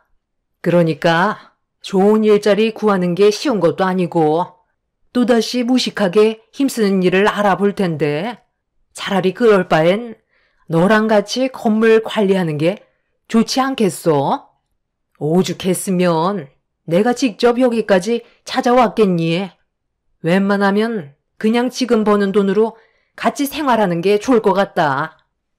저도 어느 정도 생각은 하고 있었는데요. 그이가 계속 일자리를 알아보려는 게 아무래도 집에 있는 게 답답해서 그런 것 같아요. 그이가 일을 하고 싶다면 저는 말리고 싶지는 않아요. 병원에서도 정상적인 생활이 가능하다고 했고 본인도 그렇게 느끼고 있으니까요. 워낙 몸 쓰는 일을 많이 해와서 그런지 그동안 몸에 피로가 많이 쌓여있던 것 같은데 지금은 많이 회복을 했는지 움직이고 싶어 하더라고요. 계속 집에만 있게 하는 것도 건강에 좋지 않잖아요. 정 아니다 싶으면 그때 또 다른 걸 생각해 보면 되죠. 저희도 많은 대화를 나누고 있어요. 너무 크게 걱정 안 하셔도 돼요. 이것 말고 또 무슨 할 말이 있으신 거예요? 그게 내가 이번에 괜찮은 자리 하나 봐둔 게 있거든. 딱 가게 차리기 좋은 위치라. 이번에 꽈배기집 하나 차려볼까 하는데 너는 어떻게 생각하니? 네? 까베기요? 어머님 그런 것도 만드실 줄 아세요? 맛만 좋다면야 손님은 자연스럽게 찾아오겠지만 그런 곳은 임대료도 상당히 비쌀 것 같은데요? 그래서 찾아온 거잖니. 네가 좀 도와주면 될 것 같은데 우리가 가지고 있는 돈이 많지 않고 아직 대출받은 빚도 다 갚지 못했는데 또다시 대출을 받을 수는 없잖아. 거기에다가 차리면 분명 대박 날 거다. 내가 주변 상권 조사까지 싹 다 했는데 꽈배기 가게가 한 군데도 없더라고. 하루라도 빨리 입점시켜야 다른 사람들이 시작을 안 하지. 내부 인테리어만 우리 돈으로 할 테니까 네가 보증금이랑 임대료 좀 내줄 수 없는 거니? 내가 오죽하면 찾아왔겠어. 사돈댁 덕에 우리 집안이 지금 무상으로 거주하고 있는데 어떻게든 도움을 줘야 할 거 아니야. 분명 대박 날 거고 나한테 투자한 거에 대해 절대 후회하지 않을 거다. 이 사람이 꽈배기 하나는 기가 막히게 만들거든. 믿기 힘들다면 내일 만들어서 올 테니까 먹어보고 결정하는 건 어때? 우리가 얼마나 급하면 이렇게까지 하겠니? 시부모님이 저에게 찾아온 이유를 알게 됐을 때 솔직히 기분이 별로 좋지 않았어요. 어떻게 하면 저희가 가지고 있는 재산을 빼서 사용할지 고민하는 게 눈에 보였거든요. 가족이기 때문에 모두가 같이 잘 살면 좋겠지만 시부모님이 그동안 식당을 운영하셨던 방식을 보면 절대 돈을 잘 벌 수 있는 분들이 아니었어요. 위생 개념도 없었을 뿐더러 손님을 대하는 방식이 재방문율을 떨어뜨릴 정도로 불친절했었죠.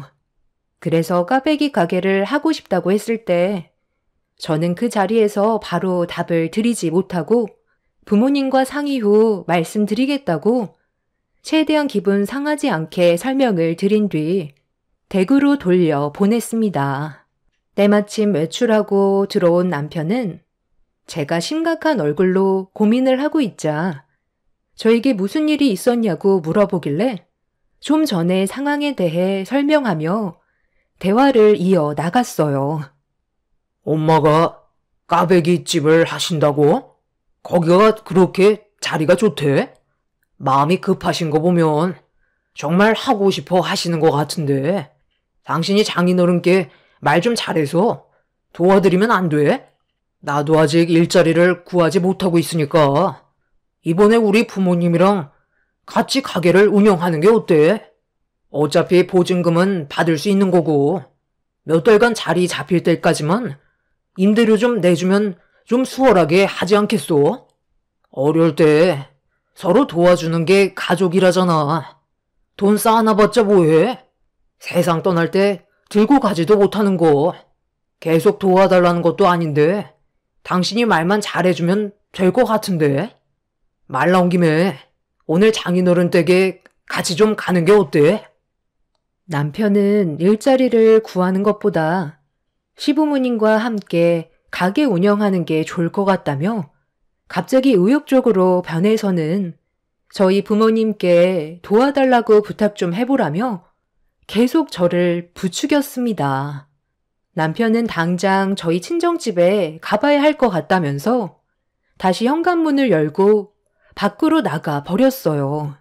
제 말이 끝나기도 전에 남편의 돌발 행동에 저는 딸을 데리고 남편을 뒤따라갔고 저희 가족은 친정집으로 가게 되었습니다.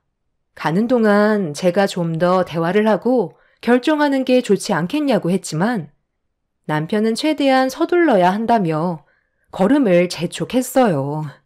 그렇게 10분 정도 걸어서 부모님 집에 도착을 했고 남편은 현관문을 열고 들어가자마자 앞뒤 다 자르고 다짜고짜 시부모님 가게 차리는데 돈이 좀 필요하다면서 도움을 요청했어요. 워낙 정신없이 집 밖으로 나가다 보니 부모님께 연락드리는 걸 깜빡해서 남편을 보자마자 당황스러워 하셨죠. 부모님께선 침착하게 남편을 거실로 데리고 와서 다시 대화를 시작하셨고 저는 어떤 일이 있었는지 전부 다 설명을 드리게 되었습니다. 그러니까 사돈께서 까베기 장사를 하고 싶다는 건데 돈이 모자란다는 거잖아. 그래서 우리한테 도와달라고 하는 거고 한두 푼이 아니라서 당장 답을 줄 수가 없을 것 같은데 여기저기 나가는 돈이 많다 보니까 여유 자금이 많은 게 아니거든. 일단 생각할 시간 좀 줄 수 있겠나? 김서방 자네도 일자리를 구하지 못해서 많이 힘든 건 아는데 가게 차리는 게 쉬운 일은 아니잖나.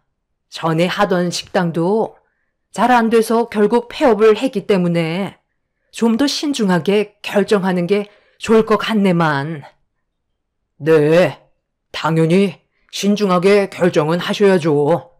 하지만 저희 부모님이 살아오신 세월을 봤을 때 단 한 번도 인생을 대충 살아가신 적은 없으세요. 장사라는 게 최선을 다해도 결과가 좋지 않아서 어쩔 수 없이 폐업을 하긴 했지만 제가 봤을 때 이번에 결정하신 사업은 정말 좋은 기회인 것 같아요. 그래서 부탁 좀 드리려고 찾아왔습니다. 바로 답을 주시는 게 힘드시겠지만 최대한 긍정적으로 봐주셨으면 좋겠어요. 저도 직접 가게 운영을 도와드릴 생각이거든요.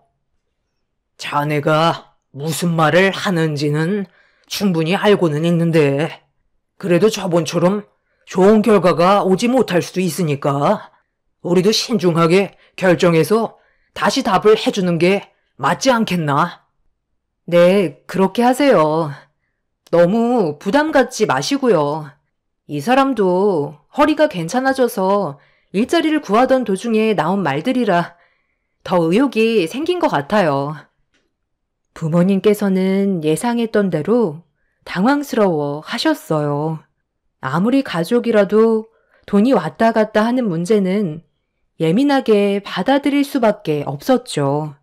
잘못하다간 서로에게 상처를 주게 될지도 몰라 고민하던 끝에 많은 돈을 빌려주기는 힘들 것 같다고 결정을 하셨습니다.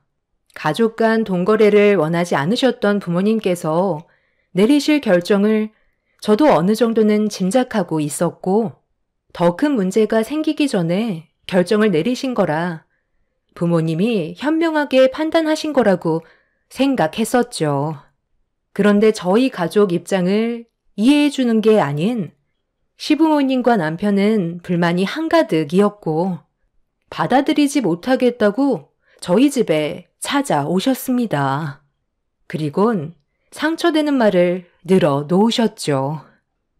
내가 너한테 돈 빌려달라고 하는 것도 얼마나 자존심 상하는지 아니?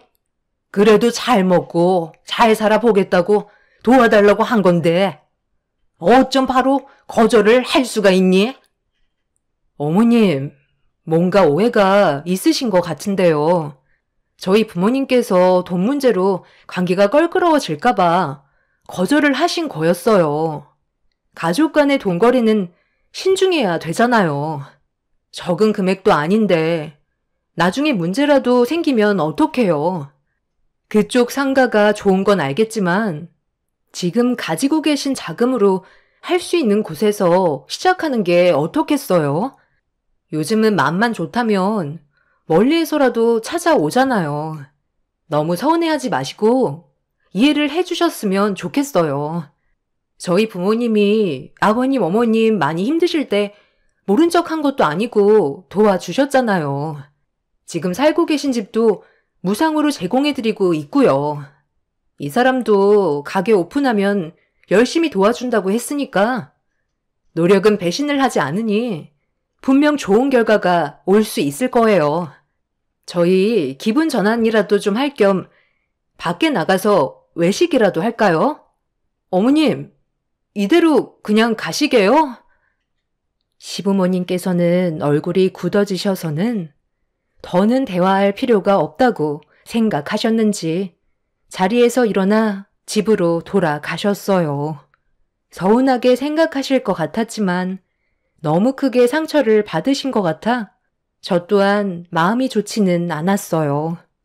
시부모님께선 뒤도 안 돌아보고 밖으로 나가시자 남편이 그 모습을 보곤 마음이 안 좋았는지 저에게 불만을 털어놓기 시작했는데 감정이 격해졌는지 저에게 막말을 퍼부었고 너무 큰 상처를 받은 저도 서운함을 표현했어요. 돈도 많은 집안이 그거 얼마나 된다고? 꼭 그렇게까지 거절을 했어야만 해? 우리 부모님은 당신한테 부탁하는 게 쉬웠는 줄 알아? 내가 그동안 당신한테 얼마나 잘했어? 허리 다쳐서 집에서 쉬는 것조차 눈치 보이니까 집안일이며 육아까지 전부 다 책임지는데 나를 봐서라도 도와줄 수 있는 거 아냐? 당신이 강하게 밀어붙이면 장인어른이 안 도와주겠냐고. 진짜 너무 실망했다고. 이런 거 보면 꼭 있는 사람들이 더하다니까. 나 오늘 안 들어올 거니까 그런 줄 알아. 당신 방금 뭐라고 그랬어? 우리 집안이 어때서 지금까지 당신 집안 도와준 게 아무것도 아니라는 거야? 어느 누가 집을 무상으로 제공을 해줘. 그리고 당신이 다쳤을 때 내가 단 한 번이라도 불만을 얘기한 적 있었어? 당신이 허리 다쳐서 아무것도 하지 못할 때 나 혼자 애 보고 집안일 하는 게 쉬웠는 줄 알아? 다른 여자였으면 벌써 때려치우고 이혼했을 거라고. 나는 지금도 당신이 알아서 해주길 기다리고 있잖아. 괜히 돈 빌려줬다가 오히려 양가 집안에 안 좋은 감정이 생길까봐 아빠는 그게 걱정돼서 거절을 하신 거야. 그리고 꽈배기 만드는 거 아직 단 한 번도 해보신 적도 없으시다며. 마음이 급하시니까 아버님이 나한테 거짓말까지 하셨잖아.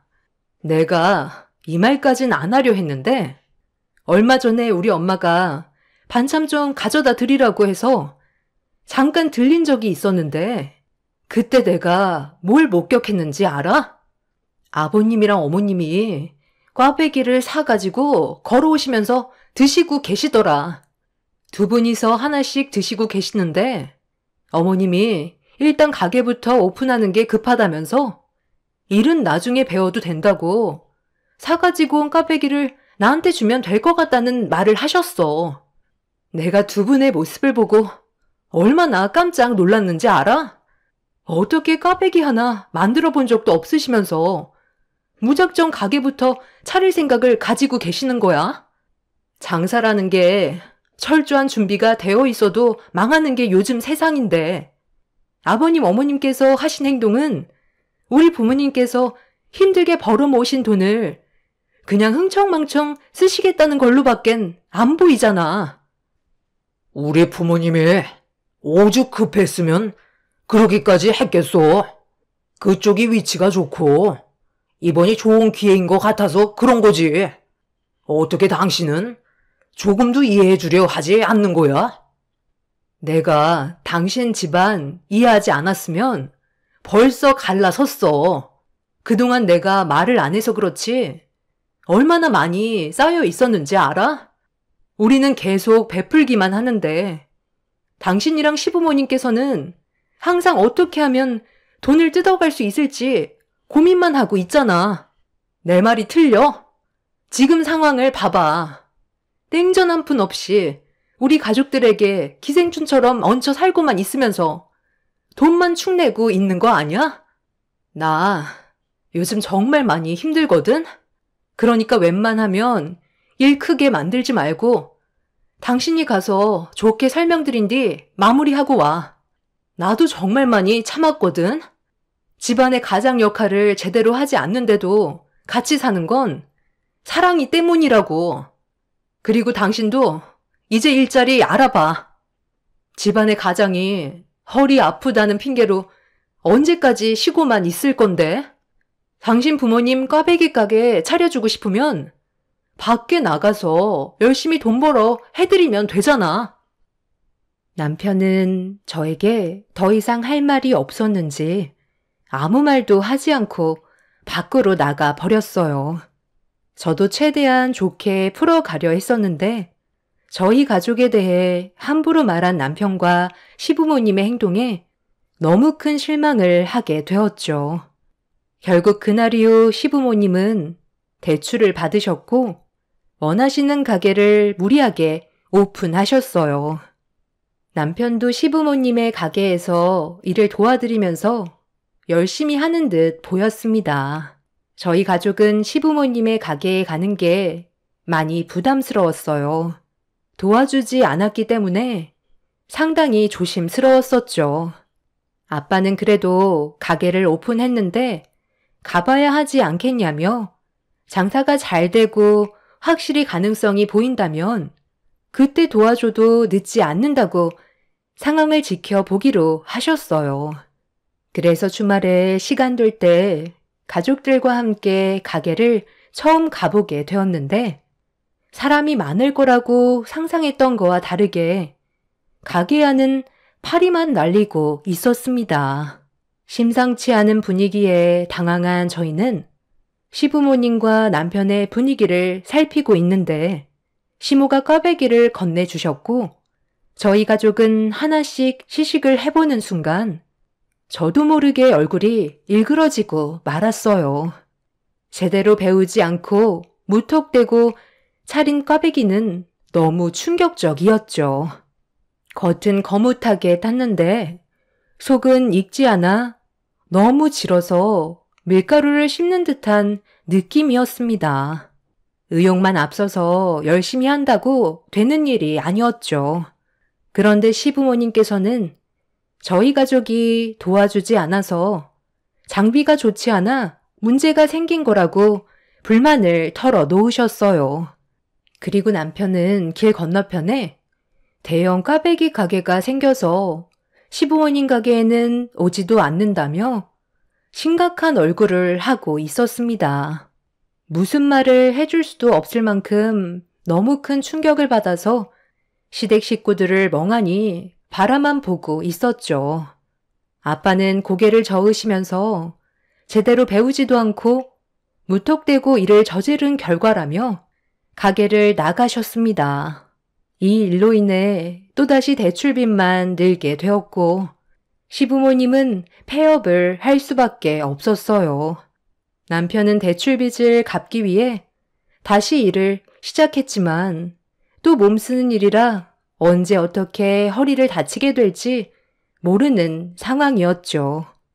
가면 갈수록 대책 없는 시댁 집안들의 행동들 때문에 답답했었고 부모님께서는 금전적으로 조금도 도와주지 않으셨어요. 시부모님이 대책 없이 저질러버린 일들을 도와준다면 또다시 똑같은 일을 반복하는 거라고 전혀 도움을 주지 않자 시부모님께서 저희 부모님 집에 직접 찾아가셨는지 엄마한테 전화가 왔어요. 너무 놀라 허겁지겁 친정집으로 향했고 문을 열고 들어가자마자 안 좋은 대화를 주고받고 계셨습니다. 시모는 저를 보자마자 더 크게 목소리를 높이셨어요. 도대체 왜 도와주지 않는 거예요? 저희가 남도 아니고 그래도 가족이나 다름없는데 상황이 힘든 거 뻔히 알면서 왜 주머니에서 돈을 꺼내지 않는 거냐고요? 제가 손이 발이 되도록 빌어야 도와주실 건가요? 아직 빚도 못 갚는 상황에서 무리하게 또 대출을 받아 가게를 차렸는데 망했으면 저희가 다시 회복할 수 있게 도와주실 수 있는 충분한 능력이 되시면서 그냥 불구경 하시듯 쳐다만 보실 거예요? 정말 너무들 하십니다. 제 아들은 허리가 온전치도 않은데 빚을 갚으려고 밖에서 일을 하고 있잖아요. 저러다 또 허리라도 다치면 어쩌려고 그래요? 왜 다들 말이 없으세요? 무슨 말을 하셔야 대화가 이어질 거 아닙니까? 제가 지금 도와드린다고 해서 달라질 게 뭐가 있는 겁니까? 제 딸한테 들었었는데 사부인께서 아무 계획 없이 마음만 급해서 무작정 밀어붙인 거라면서요. 꽈배기도 만들지 모르는데 주변 상권에 꽈배기 가게가 없다고 먼저 입점하려다가 이 꼴을 당한 거 아닙니까? 제가 그것도 모르고 도와드렸으면 제 돈도 잃게 되는 건데 이게 왜 저희 탓이라는 거죠? 처음부터 철저하게 준비했다면 이렇게까지 심각하게 폐업하지는 않았을 겁니다. 다시 한번 말씀드리지만 저희는 도와드릴 생각 없으니 사돈께서 저지른 일을 남에게 미루지 마세요. 더 이상 할 말 없으니까 그만 돌아가 주시죠.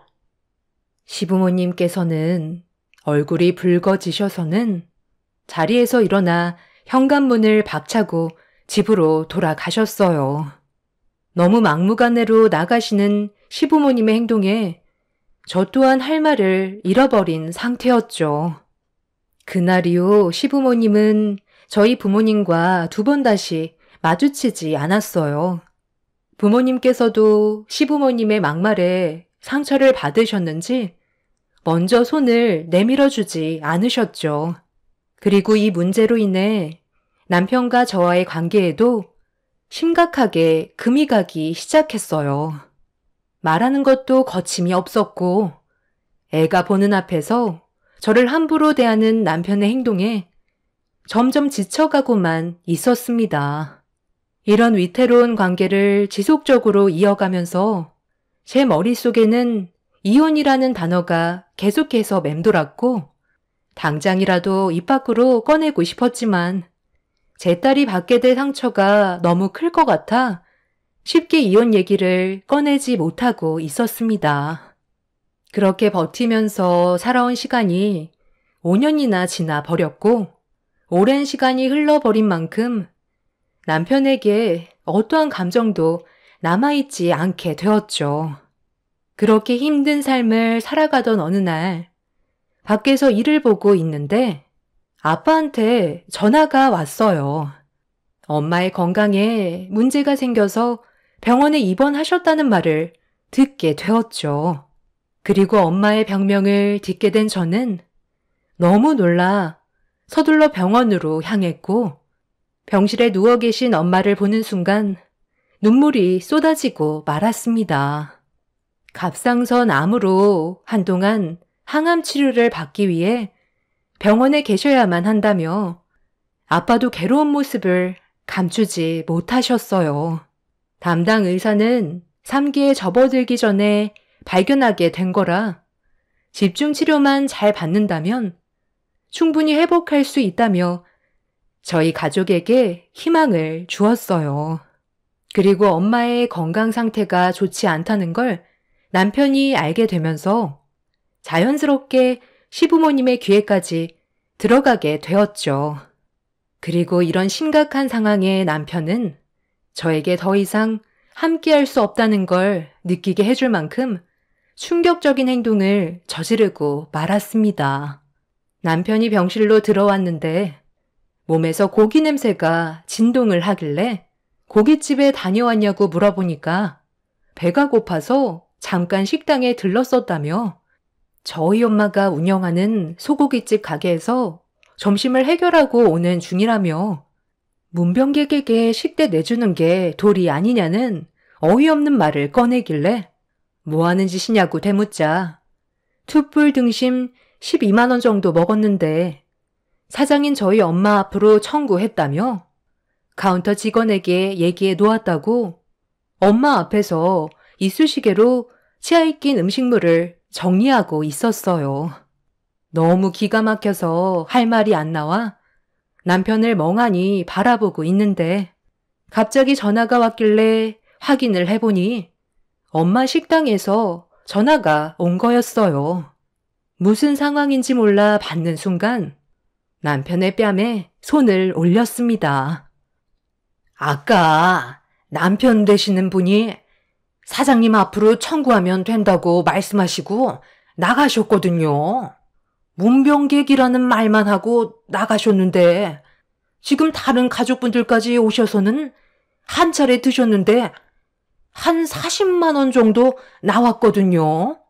사장님 문병객이라면서 여기서 낀 일을 해결하고 병원에 가시는 거라고 하시는데 이게 맞는 거예요? 다른 직원들이 붙잡고 있긴 한데 손님들도 계속 들어와서 급한 마음에 일단 전화를 드린 거거든요. 아까 남편 되시는 분께서 투뿔 등심 12만 원 드시고 가셨고요. 이분들은 40만 원어치 드시고 나가시려는 거 힘들게 맞고는 있는데 저희도 들은 게 없어서 어떻게 해야 할지 몰라 당황스러운데 일단 전화 바꿔 드릴게요. 나다. 오래간만이지? 그동안 잘 지내고 있었니? 안 싸더니 갑상선 암에 걸려서 지금 병원에 입원 중이라던데 그래도 평문안 가는 게 도리일 것 같아 잠깐 들리려는데 우리가 점심을 안 먹었지 뭐냐. 그래서 가는 길에 사돈이 운영하는 가게에 잠깐 들려서 한 끼 해결했는데 오래간만에 소고기를 먹어서 그런지 목구멍에 술술 넘어가더라고. 투뿔 등심으로 한 40만 원어치 정도 먹었는데 사돈이 어차피 사장이니까 그 앞으로 청구하면 되잖아.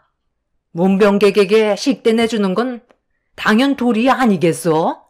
지금 사돈 병원으로 출발할 거니까 문 앞에 가로막고 있는 직원들 좀 빨리 치워봐라. 이 사람들이 내가 누군지 아직 감이 안 잡히나 봐. 어머님, 지금 무슨 상황인지 파악이 안 되세요?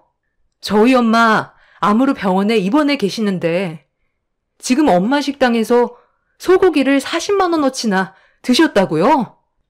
병문안을 오시려면 먼저 병원에 오셨다가 식당에 들리는 게 순서 아닌가요? 지금 당장 어머님이 드신 거랑 이 사람이 먹은 음식값 지불해 주세요. 어머, 내가 왜 지불해야 되는데? 우리 아들이 이렇게 해도 된다고 해서 나는 내 아들의 말을 따른 것밖에 없는데 할 말이 있으면 내 아들한테 해라. 그리고 너는 문병객 대우를 이런 식으로 하니? 기분 나빠서 병문안 갈 생각도 싹 사라졌으니까 내 아들이 한 걸로 퉁치도록 하자. 그럼 이만 끊으마. 그러니까 그냥 좋게 넘어가면 되잖아. 이런 일로 오래간만에 우리 부모님 배에 기름칠 좀 해주고 싶어서 그랬던 건데 꼭 그렇게까지 모질게 말을 했어야 돼?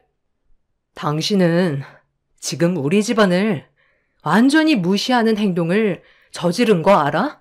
그동안 우리 엄마 식당에 들어오지도 못하다가 입원하시니까 문병객 핑계로 일을 이렇게까지 만들어? 순서가 잘못됐다고 생각하지 않아? 먼저 병문안을 오시고 좋게 대화를 풀어나간 뒤 식당에 가셔서 식사를 하시는 게 순서 아니냐고. 우리 엄마가 누워 계시는데 앞에서 이를 쑤시고 있어? 더 이상은 못 참겠어. 당신이랑 내가 함께한 세월들이 너무나 후회돼. 사랑이를 위해서 지금까지 힘들게 버텨왔는데 이러다간 내가 먼저 세상을 떠나게 될 것 같다. 이제 그만 갈라서도록 하자. 이혼하고 각자 갈 길 가면 되는 거야. 당장 이혼 서류에 도장 찍으러 가자고. 그리고 그동안 무상 거주 중이었던 내 건물에서도 당장 나가. 문병객 도리? 도리 같은 소리 하고 있네. 정말 어이가 없다. 그럼 세입자 도리도 뭔지 알려줄게. 저는 더는 참을 수 없어 남편의 뺨에 손을 올린 뒤 이혼을 통보했고 곱방귀도 안 끼던 남편에게 소송을 걸었어요. 그리고 시부모님이 그동안 무상으로 살고 계셨던 집 또한 부동산에 내놓게 되었죠. 상황이 심각해지자 그제서야 좋게 풀어가려는 심오한 남편이 슬슬 기기 시작했어요. 하지만 저는 조금도 봐주지 않고 그 사람들을 내쫓아 버렸습니다. 시부모는 살고 있던 집에서 어떻게 나가냐고 시간을 달라고 했지만 제가 받은 상처가 너무나도 컸기 때문에 조금도 받아들여 주지 않았고 남편과 법적으로 남남이 된 이후 시부모님과 남편은 결국 지금 살던 집보다 훨씬 더 작은 집을 구해 이사를 갈 수밖에 없었죠. 최대한 좋게 풀어보려고 노력했지만 이미 때는 늦었고 더 이상 그 사람들을 봐주고 싶지 않았어요. 기생충 같은 그 사람들과 살 바엔 차라리 혼자 살면서 제 딸을 키우는 게 훨씬 더 정신건강에 좋을 것 같다고 판단하게 되었죠. 지금도 저희 가족에게 미련이 남았는지 지속적으로 접근하고 있지만 절대로 받아줄 생각이 없습니다. 그 인간들과 함께했던 세월들을 제 머릿속에서 지워버리고 싶네요. 다시 되돌릴 수 있다고 남편은 재결합하자고 말 같지도 않은 소리를 하고 있지만 힘들게 빠져나온 만큼 제 눈에 흙이 들어와도 받아줄 생각은 조금도 없습니다. 앞으로 제 딸과 함께 시작하는 새로운 삶에 행복만 가득했으면 좋겠어요. 제 사연 들어주신 분들 감사합니다.